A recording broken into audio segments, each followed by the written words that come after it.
മൂസാ നബി അലൈഹിസ്സലാത്തു വസ്സലാം അല്ലാഹുവിനോട് ചോദിക്കുകയാണ്, നീ മൂസയും ഞാൻ അള്ളയുമാണെങ്കിലോ നീ എന്നോട് ഈമാൻ കഴിഞ്ഞാൽ ആദ്യം ചോദിക്കുന്നത് എന്തിനെ കുറിച്ചാണെന്ന് ചോദിച്ചപ്പോൾ അല്ലാഹു സുബ്ഹാനഹു വ തആല പറയുകയാണ്, അൽ ആഫിയ, ആരോഗ്യത്തിന് വേണ്ടിയിട്ടുള്ള തേട്ടമായിരിക്കും, ആരോഗ്യത്തിന് വേണ്ടിയിട്ടുള്ള തേട്ടമായിരിക്കും ആദ്യമായി നിന്നോട് ഞാൻ ചോദിക്കുന്നത്. കാരണം ആരോഗ്യം നഷ്ടപ്പെട്ടു പോയാൽ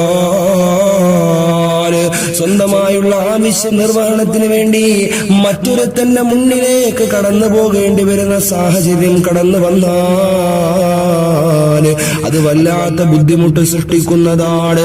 സാമ്പത്തികമായിട്ട് പരാധീനങ്ങൾ അനുഭവിച്ചു കൊള്ളട്ടെ, മറ്റുള്ള മാനസികമാകുന്ന ബുദ്ധിമുട്ട് കടന്നു വരട്ടെ, പക്ഷേ ആരോഗ്യത്തിനെ ബാധിച്ചു പോയാൽ അത് വല്ലാത്ത വിഷമം തന്നെയാണ് മൂസാ.